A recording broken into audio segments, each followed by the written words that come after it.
जी अस्सलाम वालेकुम वाला एग्रीकल्चर यूट्यूब चैनल पर खुश आमदीद कहते हैं सब भाइयों को। दोस्तों गंदम के हवाले से मार्केट के हर किस्म की अपडेट वगैरह तो आपको दे रहे हैं। बाकी आज की ये खबर सुनकर मुझे तो काफ़ी ज़्यादा हैरानी हुई है। आप जब सुनेंगे आपको भी एक दफ़ा हैरानी होगी कि क्या ऐसा भी हो सकता है। ठीक है, फ्लोर मिल्स या स्टोर या स्टाकिए ये तो सुना था कि गंदम स्मगलिंग कर रहे हैं, गंदम को स्टोर कर रहे हैं। लेकिन आज नई कार्रवाई की है पंजाब हुकूमत ने।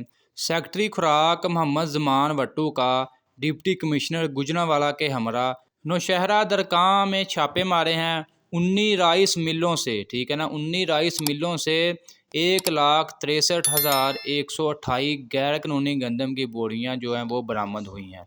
आप इससे अंदाज़ा लगा लें। फ्लोर मिलों का तो सुना था, लेकिन ये जो चावलों की फैक्ट्री हैं ये भी गंदम को स्मगलिंग कर रही हैं, स्टोर कर रही हैं, जिसमें जी मुख्तलिफ कार्रवाइयों में नाहर राइस मिल से गंदम की 15,000 बोरियाँ, इसके अलावा नात राइस मिल से 10,000, शहीन से 10,000, राना नसार से 18,000, अब्दुलरहमान 4200, हयात से 10,000, नूरबाट से 10,000, फोर स्टार से 8,000, असादक से 10,000, रहमत से 1,500, मदनी से 3,328, राजपूत से 400, आदल से 7,450, अल फजल से 300, शादबाट से 2,950, अल मक्का से 1,000, गफ़ार नदीम से 20,000, हंजरा से 10,000, जबकि ग्रीन फोर्ट राइस मिल से गंदम की 21,000 बोरियां बरामद हुई हैं, जो कि मुनाफाखोर नासर ने ज़ख़ीरा कर रखी थी। दोस्तों इसी वजह से जो है मार्केट में गंदम का स्टॉक कम आ रहा था। गंदम मैंने आपको बता भी रहा था हर वीडियो में, गंदम नायाब हो रही है, गंदम दिखाई नहीं दे रही। पता नहीं किसान कह रहे हैं हमने,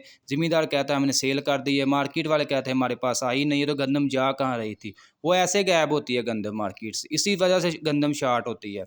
अब चारों पांचों हाथों से जो गंदम को लूटा जा रहा है, इसमें सिर्फ हमारी हुकूमत सिर्फ अपना अमल दखल नहीं कर सकती, हमारा भी अपना फ़र्ज़ है कि हम किसी जगह अगर ऐसा काम होता देखते हैं तो फौरी जो है एक्शन लिया जाए। और इस बात को जो है मुख्तलिफ सोशल मीडिया, फेसबुक पे के ज़रिए या कोई और जो प्लेटफार्म है जिसके ज़रिए यानी कि पब्लिक तक जो है इसको पहुंचाया जाए, ताकि पब्लिक को भी मालूम हो सके कि गंदम कैसे स्मगलिंग हो रही है, किस वजह से गंदम के रेट्स अचानक बढ़ जाते हैं, पाकिस्तान से शार्ट हो जाती है। बाकी दोस्तों मेरी पहली तरजीह यही होती है कि अगर किसी भी किस्म की ऐसी कोई ख़बर मिलती है मार्केट से या किसी इलाके से, तो मेरी सबसे पहले यही कोशिश होती है कि मैं आप दोस्तों के साथ शेयर कर दूं, ताकि आप भाइयों को भी अंदाज़ा हो जाए, आपको भी मालूमात मिल जाए कि क्या हो रहा है मार्केट में, क्या क्या कार्रवाइयाँ हो रही हैं, किस वजह से जो है आटे का बहरान पैदा होता है, मुश्किलात आती हैं पाकिस्तान में।